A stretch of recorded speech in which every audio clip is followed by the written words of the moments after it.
of Algebra 2. Today we're going to learn about section 1.7, which is Introduction to Solving Inequalities. So what we're going to do in this section is write, solve, and graph linear inequalities in one variable, as well as solve and graph compound linear inequalities in one variable. So first, before we move on to the example problems, we have a few vocabulary terms and a few concepts to understand. First is inequality. An inequality is a mathematical statement involving less than, greater than, greater than, less than or equal to, greater than or equal to, or not equal to. And there are properties of inequality. For example, for all real numbers a, b, and c, where a is less than or equal to b, there is the addition property a plus c is less than or equal to b plus c, subtraction property a minus c is less than or equal to b minus c, multiplication property if c is greater than or equal to 0, then ac is less than or equal to bc. If c is less than or equal to 0, then ac is greater than or equal to bc, as well as the division property, stating that if c is greater than 0, then a over c is less than or equal to b over c, and if c is less than 0, then a over c is greater than or equal to b over c. And similar statements can be written for a is less than b, a is greater than or equal to b, and a is greater than b.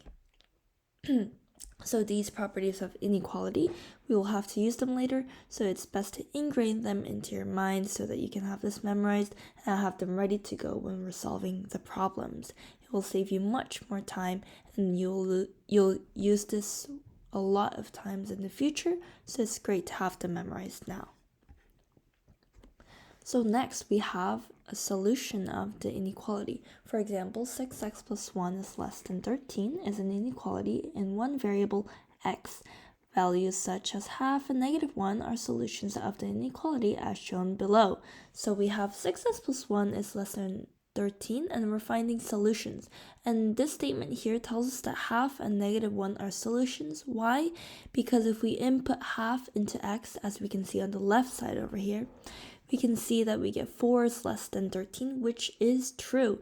And -1, if we put in that in for x, we get 6 times -1 plus 1, -5 is less than 13, which is also true. So half and -1 are both solutions.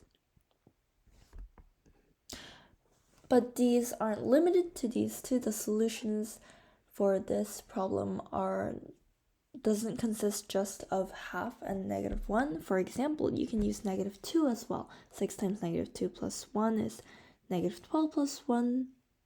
-11 is less than 13, which is also true.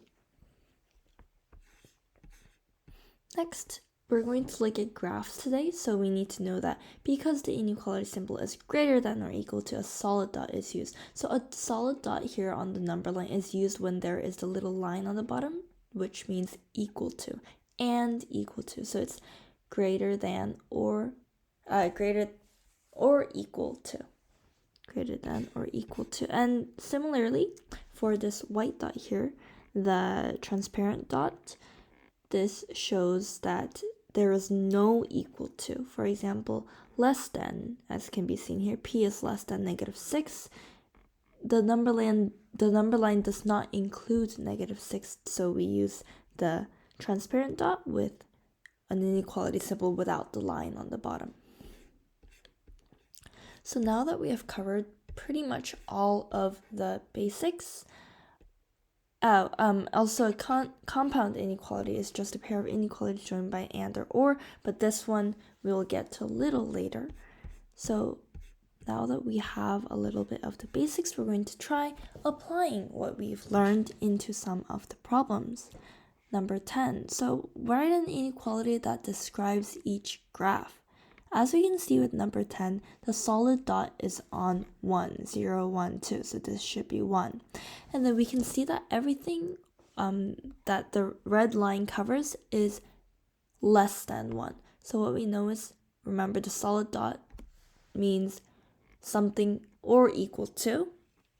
which means that because everything else is less than 1, the inequality must be less than or equal to 1. Let's try 15 over here. So looking at 15, we have a solid dot again at 4, 5, 6, 5. And we can see that the red line covers everything below 5, what is less than 5. So keeping in mind that the red solid dot includes or equal to, we can predict that the answer is less than or equal to 5. Let's take a look at number 18. So this time we actually have a transparent dot at -5, -4, -5, -6, -5. And we can see that the red line covers everything greater than -5. And keeping in mind that the transparent dot does not include the number -5, we can come up with a solution and inequality that is greater than or equal to -5. Next, these ones we'll have to graph them. However, looking at how they can be graphed, for example, let's look at number 20 because we don't have paper and pencil right now. It might be a little hard to explain how this will work, but I will try my best. 5x is greater than 10. Simplifying this, we can divide by 5 on each side, leading to x is greater than 2.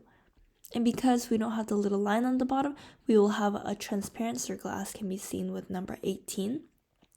However, the graph will look something like this. We'll have the transparent dot on 2 because x is greater than 2.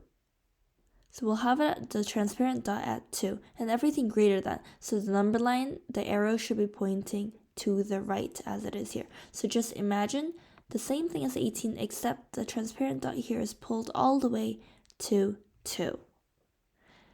Next, we have an interesting case over here. Let's look at 25. So -35x is greater than -70. So when we divide by a negative number on each side, we have to flip the inequality sign. So right now it's -35x is greater than, but when we divide by -35, say, it should become x is less than. So let's try that here. Divide by -35 on both sides, we get x is something 2 because -35 times 2 is -70. And because we divide by a negative number, we flip it, leading to x is less than 2. And we know already what this looks like. As we did for number 20, we moved the transparent circle all the way to 2, but this time because x is less than 2, we have the arrow pointing the other way, to the left. So that is it for today, and in the next video, we will cover the compound fractions that we can see at the bottom over here. So thank you for watching this video, and I hope you learned at least something new. Thank you.